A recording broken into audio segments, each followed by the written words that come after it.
Hello, I'm Geeta Gurumurthy. Thanks for being with us. The former president of France, Nicolas Sarkozy, has arrived at La Santé prison in Paris, where he'll serve a 5-year sentence for conspiring to raise election funds from Libya. Mr. Sarkozy, who was the president of France between 2007 and 2012, left his home alongside his wife, Carla Bruni, and was seen waving at his supporters as he was driven to the prison. He's consistently denied wrongdoing and is appealing. The former head of state, who's 70, will be placed in the isolation section of the prison. Let's go live to our correspondent Hugh Schofield, who's in Paris. We saw those images, Hugh, and President Sarkozy, former President Sarkozy, continues to protest his innocence. Indeed, he does. If you look back to the court case at the end of last month, you'll recall that it was a rather controversial decision by the judges in the sense that defenders of Sarkozy were extremely angered by it. The judges in that case cleared him of the 3 major charges, which were of conspiracy to corrupt and raising illegal funds. But they did convict him of the 4th count, which everyone thought was the lesser count, which was of criminal association. In other words, being part of a group, some of whom carried out a criminal act. It was never proven to the court, as far as his lawyers are concerned, that Sarkozy had actually known of this conspiracy to raise money, which failed.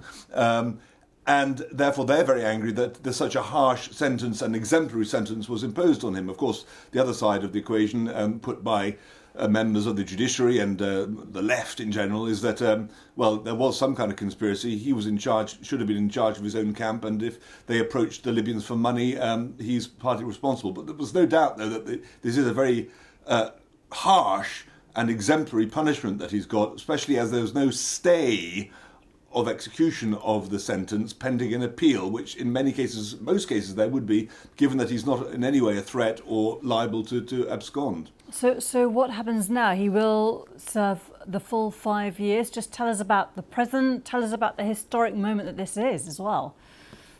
Yeah. Well, I mean, it's a big moment. I mean, this is a former president of France who's a man very active still politically with his network, still regarded by many on the right as once upon a time, the last chance of the right. The last time the right was united was behind Sarkozy, 10, 12 years ago. So a man who still counts. And here he is imprisoned in an 11 square meter cell in a wing near drug dealers and convicted terrorists. I mean, for the whole of France, this is a shocking and quite unusual moment, whether you are for him or against. And so, yes, he's gone in making quite clear he does not want to have any special favours done. He did not ask to be put in the isolation wing, but he was put there for his own safety by the prison authorities because they know that he would be a potential target for other inmates who would, find pleasure in beating him up or whatever. And he's going to have the regular prison routine of 1 hour exercise all by himself in a courtyard, a television in his room, a lavatory and a shower in his room, but not much else. And then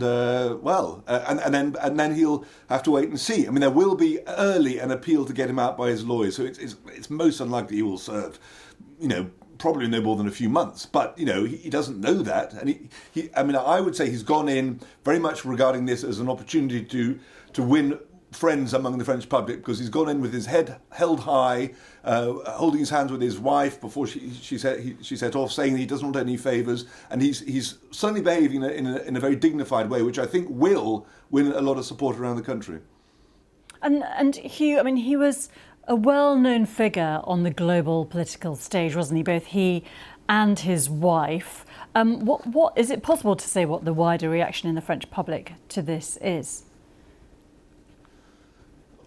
Well, as I say, I mean, the country divides on Sarkozy. He's a very divisive character. Some people regard him as a phenomenon and a good man, essentially, who loves France, was committed to serving France, has his character flaws because we all know that he's an incredibly ambitious person, an incredibly forceful person, a nervous person as well. So broadly on the right, they quite like him and what he did, even if they can see that there are certain personality issues. On the left, though, he's a figure of absolute loathing, and this is, kind of at the heart of all of this, because his accusation and his supporters' accusation is that there is in the judiciary a body of opinion which is fundamentally opposed to him, and they think there's been a politicisation of the judiciary, and that magistrates have just been out gunning for him for the last 15 years. The judiciary and people on the left would say, well, hang on a sec.